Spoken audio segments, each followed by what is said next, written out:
Our last exercise demonstrates soldering a flat-pack or planar-mounted component. This one requires all the skill and sense of timing you've developed in the earlier exercises. You'll be using the small iron tip, the 1/16th inch diameter one, and the small-sized solder, 1/100th of an inch in diameter. The leads are small and delicate, so you'll use what's known as a reflow technique, putting the solder on the pad first and then reflowing the solder while holding the lead in place on top of it. Let's watch how it's done. The first task is tinning the pads. Notice the placement of the solder and the direction in which the iron wipes. After all the pads have been tinned, the area is wiped with solvent. The bending is done with a lead forming tool or a pair of duck-billed pliers. The leads may need to be trimmed for a proper fit.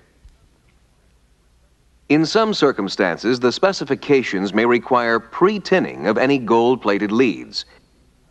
Pre-tinning will prove the solderability of the surfaces and will minimize the gold solder contamination.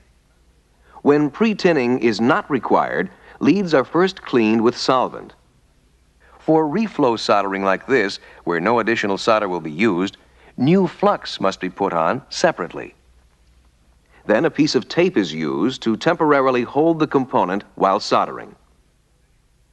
The component is positioned so that each lead is centered over its pad and extends almost to the end of the pad. The procedure is to first solder the leads at opposite corners.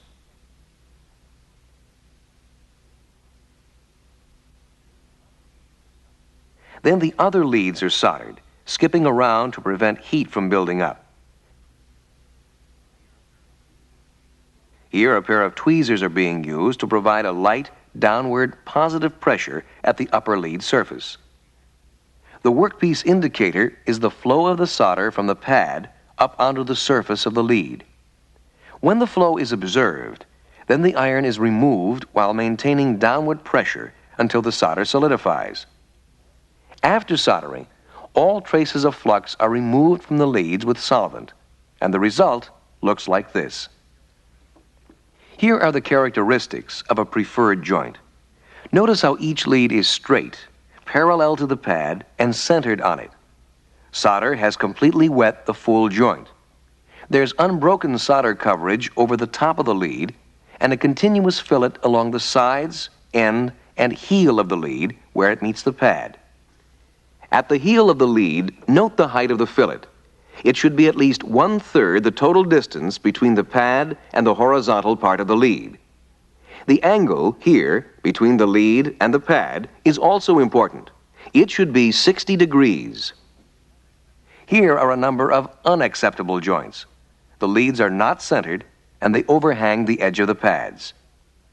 Doing reflow soldering like this takes considerable practice to do perfectly.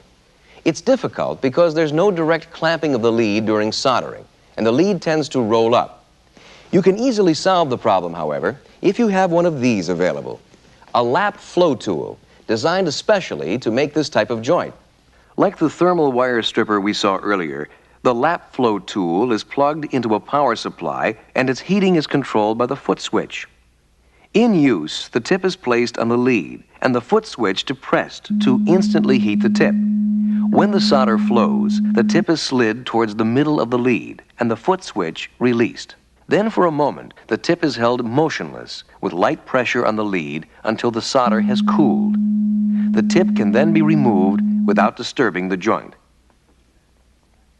The big advantage of the lap flow tool is that the tip holds the lead clamped in position throughout the whole operation. It's put on cold to clamp the lead down before soldering, and then holds there during both heating and cooling. You've now seen all the basic techniques for high reliability soldering. The procedures shown are new build soldering on boards that have never been worked on before. This type of soldering is different from the more difficult soldering encountered in repair work. In repair, some new considerations come in. Often, coatings and bad components must be removed first from the joints, and in many cases, the joints are very difficult to get to. Sometimes they're completely buried under a number of other components that must be removed first. Also, there is usually much greater mass at these joints because of the number of leads terminating there. You have to overdrive these masses with sufficient heat to melt the solder, without at the same time damaging either components or board. These problems are covered in other courses that are available in this series. The next one covers component removal, explaining the limitations of some of the currently used methods and the advantages of power desoldering with continuous vacuum.